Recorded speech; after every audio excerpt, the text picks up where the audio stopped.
이 세상에서 가장 큰 지혜는 예수 그리스도를 아는 것입니다. 예수 안에 구원이 있고 예수 안에 생명이 있습니다.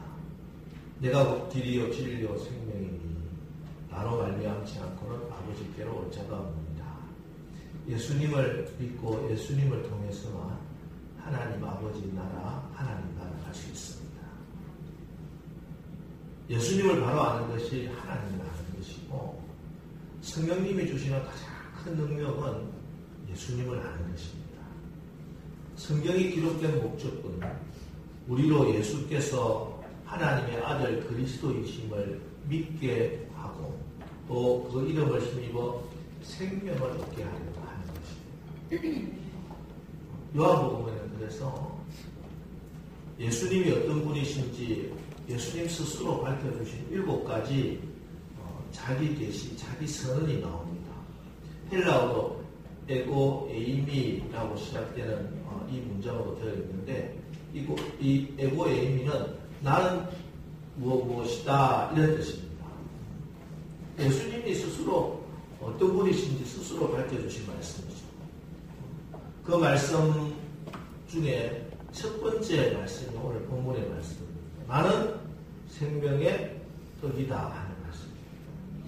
예수님을 이해하는 데 있어서 예수님이 친히 밝혀주신 말씀이 내가 생명의 떡으로 너희에게 왔다 이렇게 말씀하는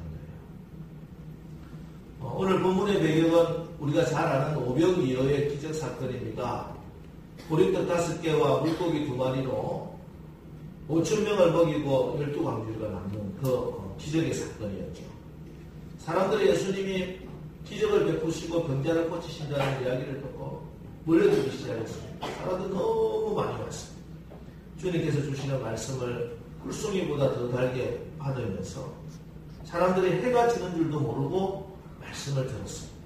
이제 해가 뉘어지니까 사람들을 보니까 주님께서 저들이 배고픈데 저들에게 먹을 것이 없느냐, 어떻게 먹일 수 있느냐 주님이 제자들에게 물어봤어요. 그러니까 빌립이 이렇게 대답합니다. 우리가 어디서 각 사람으로 조금씩 받게 할지라도 200데나리온의 떡이 부족하리이다. 그 사람 수를 모인 사람 숫자를 계산하고 한 사람당 도시락 1개 값을 딱 곱하니까 답이 나왔는데 200데나리온. 요즘 돈으로 한 사람에 한 1,600만 원 정도 되는 돈입니다. 얼마나 명석하고 정확하게 계산을 했는지. 그런데 그 돈이 없습니다. 이렇게 이야기를 하는 거예요. 하지만 안드레는 머리로 계산만 하고 있지 않고 어쨌든 주님께서 말씀하시니 현장으로 나가봅니다.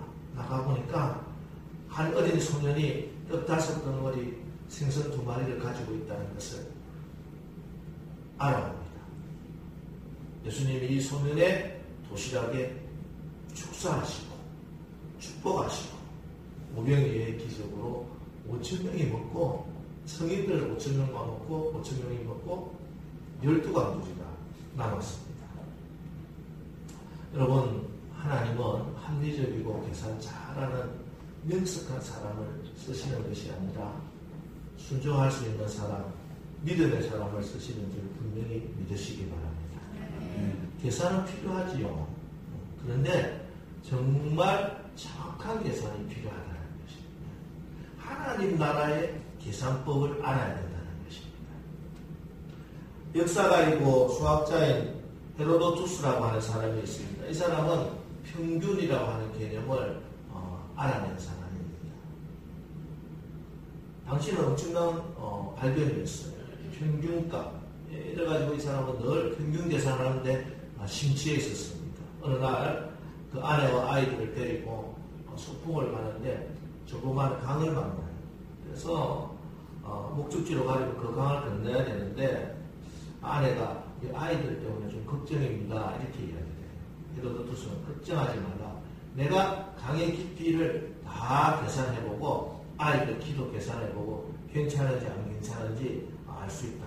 그래서 강의 깊이를 쫙 평균값을 내고 엄마, 아빠, 아이들 키를 평균을 쫙 내서 딱 계산해보니까 넉넉한 거예요. 강을 건너기가. 그래서 건너도 된다고 아이랑 같이 건너자고. 그런데 보니까 강이 깊은 데도 있고 낮은 데도 있고 어른들은 키를 크지만 아이들 제일 막내는 키가 높지 않은 거예요. 근데 강을 건너다 보니까 가장 깊은 곳에서 그 물의 깊이가 막내보다 물 깊이가 더 깊은 거예요.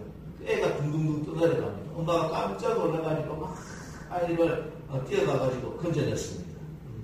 그런데 헤로도투스는 강 건너편에 쭈그리고 앉아서 야, 내가 무슨 계산을 잘못했지? 하고 계산을 하고 있더라는 것이에요. 인간의 계산이 얼마나 허점이 많은지, 그 계산 잘못했다, 평균 잘못 적용했다 할지 모르지만 여러분, 지금 우리가 사는 세상도 마찬가지입니다. 과학이 발전하고 최첨단 수학이 발전하고 AI가 있고 하지만 아무리 인간이 좋은 계산을 하고 좋은 답을 내더라도 생각하지 못한 문제가 얼마나 많은지. 지난 한 주간, 그 전 주간 우리나라가 몸살을 앓았던 것이 미세먼지입니다. 인간이 잘 살아보겠다고, 좀 더 편하게 살고 건강하게 살겠다고 열심히 일을 해가지고 열심히 했더만 사람 숨도 못 쉬는 세상을 만들어 놨다는 것이. 여러분, 우리가 인생을 살아가는데도 마찬가지입니다. 우리가 단순히 세상적인 계산 가지고 살아가다가는 생각하지도 못한 문제, 해결하지도 못하는 문제가 생깁니다. 계산으로 되는 게 세상 인생이 아닙니다. 하물며 영적인 세계는 두말할 필요가 없겠죠. 세상의 계산법은 5 더하기 2는 분명히 7로 나옵니다. 그러나 하나님의 나라의 믿음의 계산법은 5 더하기 2가 5천 플러스 12관규리가 나오더라는 것입니다. 아무것도 없는데도 예수님 한 분만 오면은 무한대가 되지만 모든 것이 다 있는 것 같아도 예수님 한 분 빼고 나니까 0이 되더라. 이것이 하나님 나라 계산법입니다. 이렇게 한 소년의 헌신 위에 하나님의 축복이 임하고 예수님의 축복이 임하자 500여의 기적이 일어났습니다. 그런데 저녁 식사가 끝났음에도 사람들이 집으로 갈 생각을 안 해요. 야, 예수님이 우리의 먹을 것을 해결해 주시는구나. 흥분이 되어서 제자들도 흥분이 되었어. 예수님께서 제자들은 강을 건너서 배 타고 가라 이렇게 말씀하시고 예수님은 혼자 기도하러 가셨습니다. 사람들 이튿날 아침에 깨어나고 보니까 예수님을 찾으러 다니는 또. 왜냐하면 어젯밤 배는 한 척밖에 없었고 그 배를 타고 제자들이 떠나는 것을 봤어요. 예수님은 산에 기도하러 가셨어요. 그러니까 예수님은 있어야 되는데 예수님이 안 계신 거예요. 그 밤에 무슨 일이 있었냐면 예수님이 물 위로 걸어서 제자들과 함께 배를 타고 갈릴리 바다를 건너는 사건이 있었습니다. 그러던 중에 디베라에서 온 배들이 왔습니다. 그 배를 타고 이들은 예수님을 쫓아서 바다 건너편 가버나움까지 뒤쫓아갑니다. 예수님을 얼마나 열심히 쫓아다니는지 몰라요. 요즘 아이돌 가수의 그 팬들이 막 정신없이 무슨 공연 티켓이 나오면 인터넷으로 몇 초도 안 돼가지고 다 팔린다더라고요. 그 정도로 예수님이 인기가 많았어요. 예수님 하면서 쫓아다녀요.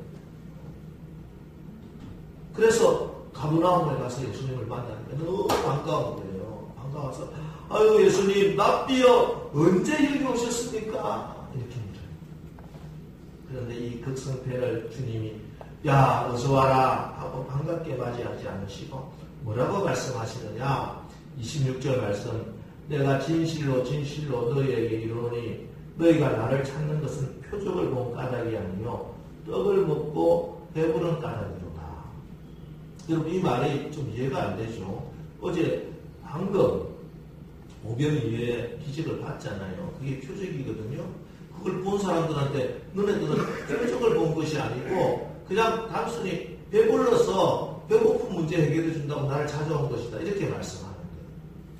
여기서 우리가 표적이라고 하는 말에 진짜 의미를 좀 알아야 됩니다. 이 말씀을 이해하기 위해서는 표적을 영어로는 사인이라고 이야기를 해요. 사인. 광고판이라고 생각하면 쉽습니다. 여러분 고속도로를 가다가 광고판이 있죠. 광고판. 무슨 광고판이 있는데 그 광고판을 보고 소비자들이 그 광고판 보니까 광고판 크기가 엄청나게 크더라. 야, 광고판에 모델이 누가 나왔다. 그것을 기억하고 있으면 그 광고는 실패한 광고입니다. 아무리 화려하고 좋게 모델을 수억을 들여가지고 모델을 쓰고 사람들이 기억하는 그 광고판의 크기, 색상, 광고판에 나온 모델만 기억하고 있으면 그 광고판은 잘못된 광고판이다. 광고판을 보고 사람들이 무엇을 생각해야 되냐면 그 제품이 기억나야 된다는 거예요. 그 제품이. 예수님께서 기적을 일으켜 주시고 이적을 일으켜 주셨는데 그 기적과 이적만 생각이 나고 그 기적을 베푸신 예수님이 생각나지 않으면 그건 표적이 아니라는 것이에요. 그런데 오늘 예수님을 찾아온 이 사람들은 예수님을 추구해서 온 것이 아니라 그 이적을 베푸시는 하나님을 바로 알기 위해서 온 것이 아니라 단순히 떡을 받기 위해서 떡 먹는 것 때문에 찾아왔다. 이렇게 말씀하는 것입니다. 그래서 예수님은 오병이어의 그 기적만 바라보지 말고 그 기적이 가리키는 예수님의 성품, 예수님의 능력, 예수님을 알아라. 이렇게 말씀하시는 거예요. 그리고 27절에 생명의 양식이 있다. 이렇게 말씀합니다. 27절 썩을 양식을 위하여 일하지 말고 영생하도록 있는 양식을 위하여 하라. 이 양식은 인자가 너희에게 주리니 인자는 하나님께서 인치신 자니라. 이렇게 말씀합니다. 썩은 양식을 위하여 일하지 말고 영생하도록 있는 양식을 위하여 하라. 이 말씀을 들으니까 그러면은 내가 해야 할 일이 따로 있구나. 이런 걸 깨달았어요. 그래서 예수님께 그러면 예수님 우리가 어떻게 하여야 하나님의 일을 하오리까 이렇게 묻는 거예요. 이에 예수님이 대답합니다. 29절 말씀. 예수께서 대답하여 이르시되 하나님께서 보내신 이를 믿는 것이 하나님의 일이다. 여러분, 하나님의 일은 뭐라고요? 하나님이 보내신 이 예수 그리스도를 믿는 것이 하나님의 일이라는 것이에요. 사람들은 어떻게 하면 하나님을 기쁘시게 하고 하나님이 원하시는 그 일을 할까? 그 일을 찾아다니는데 우리 하나님께서 우리에게 원하시는 것은 너희가 정말 예수 믿으면 된다. 이 말씀하는 거예요. 우리가 해야 할 이 세상에서 가장 중요한 일, 가장 귀한 일, 절대로 해야 할 일은 하나님이 보내시니 예수 그리스도를 정말 믿는 것입니다. 하나님 믿는 그 일을 하면은 예수님을 정말 믿는 그 자들에게 영원한 생명의 양식이 공급되는 줄 믿으시기 바랍니다. 여러분, 하나님께서 우리에게 요구하시는 것은 어떤 특별하고 기이한 그런 일을 하는 것이 아니라 오직 하나님께서 보내신 예수 그리스도를 믿는 것입니다. 예수 그리스도를 믿을 때, 나의 주님이 되실 때 주님이 주시는 선물, 영원히 썩지 않는 양식이 내 양식이 되는 줄 분명히 믿으시기 바랍니다. 그래서 이들이 세 번째 질문을 합니다. 그러면 우리가 예수님을 믿어야 되겠는데 그러면 예수님께서 하시는 표적이 무엇입니까? 하는 일이 무엇입니까? 이렇게 물으면서 만나 이야기를 꺼내요. 31절 기록된 바 하늘에서 그들에게 떡을 주어 먹게 하였다 함과 같이 우리 조상들은 광야에서 만나를 먹었나이다. 이 말은 뭐냐 하면 그 당시에 많은 선지자들이 랍비들이 새로운 메시아가 올 건데 그 메시아는 모세가 하늘에서 만나를 내렸던 것처럼 하늘에서 우리에게 먹을 양식을 공급해주는 사람이 나타날 것인데 그가 바로 메시아다는 그런 소문이 쭉 퍼져 있었어요. 그런데 오병이어의 기적이 일어났잖아요. 그러니까 야, 예수님이 메시아구나 이렇게 사람들이 쫓아온 거예요. 그래서 표적을 보여주소서, 다시 한 번 더 하늘에서 만나를 내려주소서 이렇게 지금 외치고 있는 것입니다. 이에 대해서 예수님께서 오늘 중요한 말씀을 합니다. 우리 35절 말씀, 오늘 말씀 다시 한번 듣겠습니다. 다 같이 시작. 예수께서 이르시되 나는 생명의 떡이니 내게 오는 자는 결코 줄이지 아니할 터이요 나를 믿는 자는 영원히 목마르지 아니하리라. 오병이 기적을 다시 한번 일으켜달라고 아니 이제는 하늘이 막 열려서 하늘에서 막 만나가 막 떨어지는 그런 것도 보여달라고 그러는데 내가 생명의 떡이다 이렇게 해요. 맛있는 음식, 좋은 국회를 막 원하고 있는데 다 사라지고 예수님 한 분 남았습니다. 내가 생명의 양식이다. 여러분 하나님의 일, 예수님을 믿는 일이라고 하는 게 뭐냐? 예수님을 믿는다는 게 뭘까요, 여러분? 예수님을 믿는다고 사도신경 외우는 것이 예수님 믿는 겁니까? 예수님 믿는다는 것은 예수님 한 분으로 충분합니다. 이것이 나의 신앙의 고백이 되는 것이 예수님 믿는 것입니다. 1500년대 초 종교개혁 시대에 스페인에서 수도원개혁을 이끌었던 여성 지도자 아빌라 테레사라고 하는 분이 있습니다. 이분의 시를 한 편 소개합니다. 어느 것에도 마음이 흔들리지 말라. 무엇에도 걱정하지 말라. 모든 것은 지나가는 것. 하나님은 변치 않으시나니 인내함으로 모든 것을 행할 것이라. 하나님을 지닌 자 부족함이 없나니 하나님만으로 만족하도다. 하나님을 지닌 자 하나님만으로 부족함이 없습니다. 하나님 한 분으로 만족합니다. 예수님 한 분으로 충분합니다. 성령님으로 인해서 내가 목마르지 않습니다. 여호와는 나의 목자시니 내게 부족함이 없으리로다. 다윗의 고백입니다. 다윗의 말년의 고백입니다. 이 고백이 진정 나의 믿음의 고백이 되는 것이 우리의 신앙의 목표인 거예요. 정말 우리가 예수님을 믿고 믿음 생활하면 경건의 훈련을 하고 내가 자꾸 성화되어서 결론이 어디에까지 이르느냐면 예수님 한 분으로 만족합니다. 여호와가 나의 목자시니 내게 부족함이 없습니다. 이 고백이 진실된 고백이 될 때 이 사람이 참 믿음의 사람이 된 것입니다. 여러분, 인간의 배가 얼마나 큰 줄 압니까? 여러분들 허리 사이즈가 얼마나 큽니까? 그런데 이 배가 세상보다 더 커요. 여러분, 서울 시내 땅을 다 가지고 있으면 여러분 만족할 수 있을 것 같아요. 대한민국이 다 내 거 된다고 만족할 수 있을 것 같습니다. 온 우주를 가진다고 내가 만족할 수 있을 것 같습니다. 아닙니다.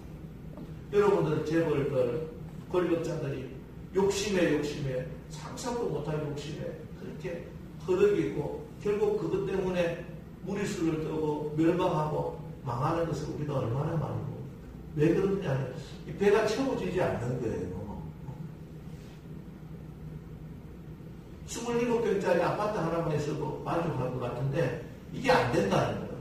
27평 가지면 50평 갖고 싶고 50평 가지면 100평 갖고 싶고 100평 가지고 싶으면 10채 갖고 싶고 이번에 못 보니까 몇백 채 갖고 있는 사람들이 만족이 되나요? 안 됩니다.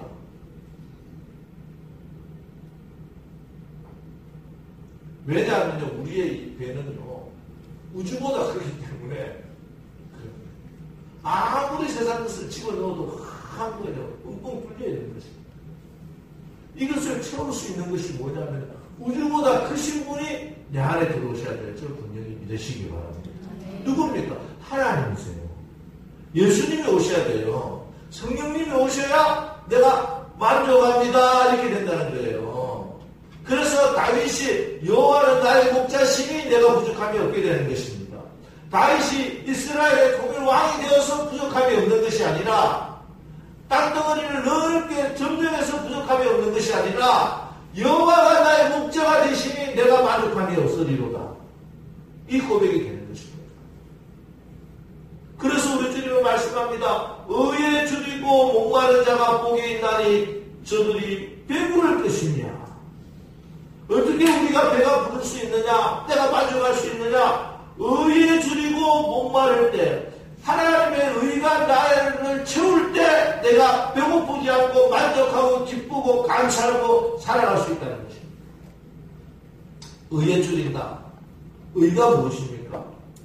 여러분 의라고 하는 이 의자는 오를 의자인데요. 오를 의자는 한자로 양자 밑에 나아자가 들어가 있는 게 오를 의자입니다. 예수님 안에, 어린 양 안에, 그 아래에 내가 들어가는 게 그게 의로운 거예요.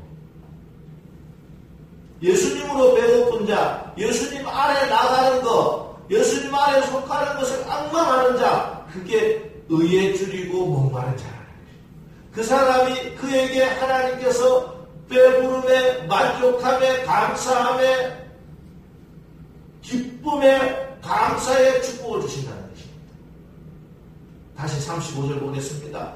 예수께서 이르시되 나는 생명의 떡이니 내게 오는 자는 결코 줄이지 아니할 터이요 나를 믿는 자는 영원히 목마르지 아니하리라. 내게 오는 자, 예수 아래로 나오는 자, 의에 줄이고 목마른 자, 계속해서 예수님으로 줄이고 목마른 자들입니다. 히딩크 감독이 이야기했나요? I am still hungry. 나는 여전히 배고프다. 주님의 말씀을 듣고 말씀을 들어도 그 말씀이 또 그립고 기도를 해도 또 기도하고 싶고 찬양하고 찬양해도 더 찬양하고 싶고 하나님께 헌신하고 헌신해도 더 헌신하고 싶고 I am still hungry. 여전히 배고픈 자들, 의에 줄인 자들. 여러분 배가 고프면요, 배가 고프면은 밥을 한 맛으로 먹어요? 입맛으로 먹어요? 세상에서 제일 훌륭한 반찬이 시장이다 이런 말이 있잖아요. 그러니까 이 배고픈 자, 의에 줄인 자는 주님의 말씀에 대해서 그 말씀이 나한테 잘 요리되어서 훌륭하게 잘 만들어져서 나에게 와서가 아니라 내가 배가 고프니까 어떤 말씀이라도 맛있는 거예요. 유명한 셰프가 요리 잘해서 주는 요리가 아니라 내 입맛이 살아서 어떤 음식이든지 맛이 있는 겁니다. 비싼 건 안 먹어도 좋아요. 먹을 때 너무 맛있게 먹으니까 그 음식이 다 영양가로 소화가 돼가지고 영양이 된다는 거예요. 사람이 병들고 아프면 여러분 입맛이 떨어집니다. 엊그제 우리 김혜석 권사님하고 차 타고 가면서 권사님이 돌보시던 분들 임종 이야기를 해주셨는데 그때 공통적으로 나타나는 것이 입맛이 떨어져서 나중에는 물 한 모금 못 드신다. 그럼 곧 돌아가시는 것이다. 이렇게 이야기를 하시더라고요. 사람이 물도 못 마시게 되면요 죽습니다.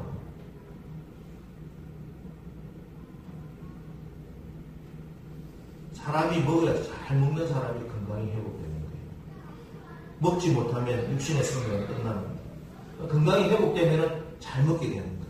근데 어떤 사람은요, 아파도 입맛이 안 떨어지는 사람이 있더라고요. 아파도 잘 먹는 사람, 금방금방 회복됩니다. 마찬가지입니다. 영혼이 병들면요, 영적인 배고픔이 사라져요. 다 시시한 거예요. 주님께 나와 찬양을 들어도 찬양대가 화음이 맞니 안 맞니 그런 소리 나고 목사님 설교 말씀을 들어도 목사님 설교가 어쩌고 저쩌고 요리가 됐니 안 됐니 MSG가 들어갔니 안 들어갔니 예화가 어떠니 그런 소리 나고 왜? 입맛이 떨어진 거야. 요리가 문제가 아니에요. 엄마가 머리밥에 된장국 끓여줘도 얼마나 배고프면 맛있게 먹습니까? 그런데 아무리 좋은 식당에서 좋은 요리가 나와도 배가 헛부르고 있으면요 어떤 요리도 맛이 없는 거예요. 의에 줄여야 됩니다. 예수님을 앙망해야 됩니다. 제가 앙망하다는 말씀 지난주에 말씀드렸죠. 새끼새가 어미새가 가져다주는 그 먹이를 갖다가 먹기에다가 쫙쫙 입을 벌리는 그게 앙망한다는 거예요. 의에 줄이고 목마른 자. 주님은 어려운 자가 복되다고 말씀하지 않습니다. 의에 줄이고 목마른 자가 복되다. 우리가 의인이 다 못돼도 됩니다. 아직도 실수하고 실패하고 내가 부족한 것이 있어도 됩니다. 그러나 의에 줄이고 목마르면 된다니까. 하나님을 갈망하면 된다니까. 주님을 앙망하면 된다니까요. 그에게 주님께서 복 있다고 말씀하시는 거예요. 그에게 하나님께서 축복을 해주시겠다고, 참된 만족을 주시겠다고 말씀하고 있는 것입니다.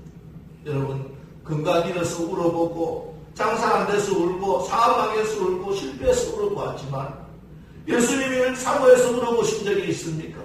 주님의 성전을 사모하며 울어보신 적이 있습니까? 그렇다면 여러분은 이미 복된 존재가 됩니다. 오늘 이 시간에 예수님이 이 삶을 차려놓고 우리를 초대하고 계십니다. 먹고 살아있는 썩어질 양식이 아닙니다. 주님이 주신 영원한 생명의 떡을 펴놓고 우리를 초대하고 계십니다. 이 말씀이 예매한 말씀으로, 그릇도 아닌 말씀으로 여기져서는 안 된다.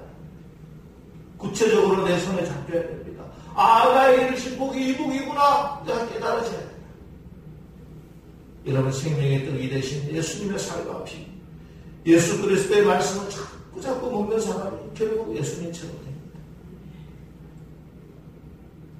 단순히 예수님 좋다고, 예수님 멋있다고 쫓아다니는 그런 팬이 아니에요. 우리는 예수님이 되는 거예요. 작은 예수가 되는 것이 우리의 목적이기 때문에 날마다 주님을 먹어야 되는 거예요. 주님의 삶과 피를, 주님의 말씀을 내가 자꾸 먹고 소화해내고, 그래야 내가 주님처럼 되는 거예요. 여러분, 요즘 다 알고 계시잖아요. 우리가 건강을 회복하기 위해서 가장 먼저 해야 될 게 뭡니까? 운동도 해야 되지만 제일 먼저 해야 되는 것은 음식을 가려야 되는 것이에요. 좋은 음식 가려 먹는 사람이 건강한 사람 되는 것이고, 음식대로 내 체질이 변화되는 것이란 말이에요. 그래서 어떤 사람은 우리가 먹는 음식이 곧 우리다, 밥이 곧 나다. 유명한 김지아 시인인가 그분이 아마 그렇게 말씀하신 것 같아요. 그렇습니다. 우리가 날마다 예수 그리스도를 먹고 주님의 말씀을 먹고 그 말씀을 소화해내고 그 말씀을 가지고 힘을 얻어서 내가 운동을 하고 순종하고 하면은 내가 예수처럼 되는 거예요. 그걸 성화라고 이야기하는 거예요. 성화. 지난날 우리의 믿음의 선배들은 모두 다 이 예수 밥심으로 살았어요. 예수 밥을 자꾸 먹다 보니까 이 예수의 밥심으로 살고 그의 삶이 예수의 생명의 밥이 되어서 살아갔다는 거죠. 예수님이 밥이 되어서 떡이 되어서 우리를 살려주실기에 나도 밥이 되어 수많은 사람들을 살려내는 삶을 살거라는 것입니다. 나를 통해서 다른 사람이 먹을 것이 있어야 되는 것입니다.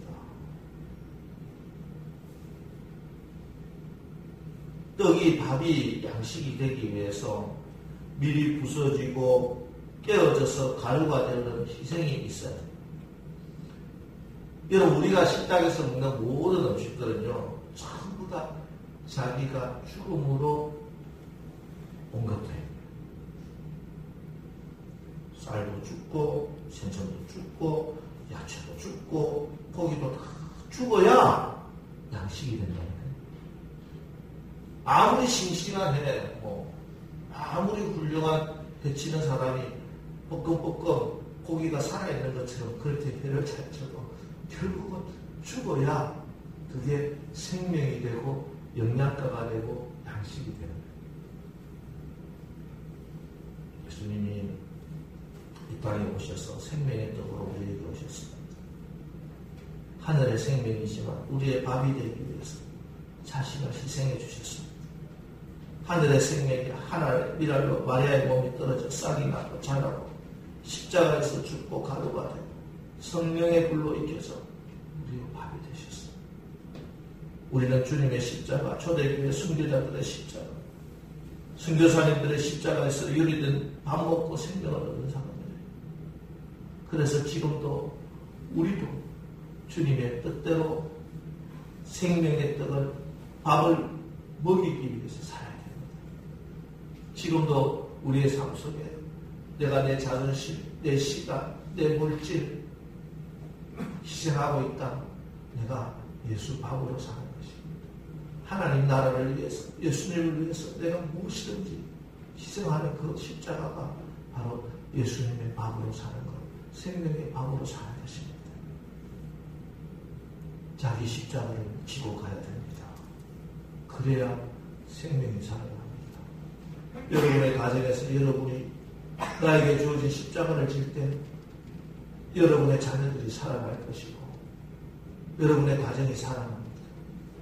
여러분이 일하는 일터에서 여러분이 나에게 주어진 십자가를 지고 죽을 때 여러분의 일터가 기업이 살아나는 역사가 일어날 것이고 교회에서도 마찬가지입니다.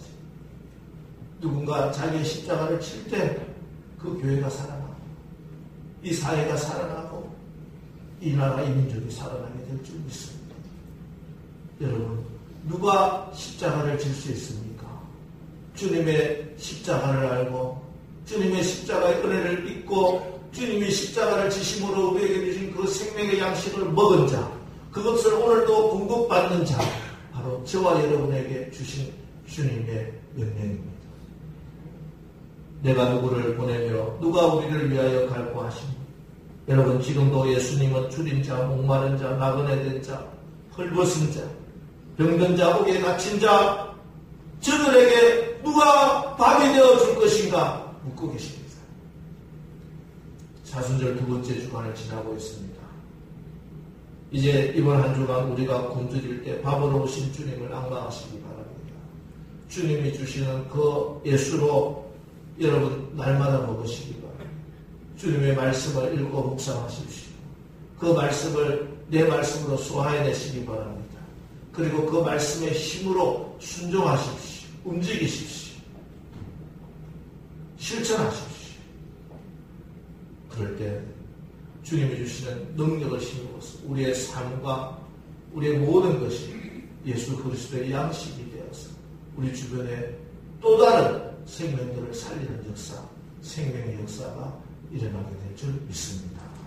이제 오늘 말씀을 기억하면서 이번 한 주간도 생명의 떡이 되신 주님을 앙망하고 주님으로 충만하게 하옵소서. 내가 주변에 굶주린 영혼들에게 생명의 양식이 되는 축복을 받게 하옵소서. 오늘 말씀 붙들고 우리 입술을 열어서 한 2분 동안만 결단하면서 기도하겠습니다.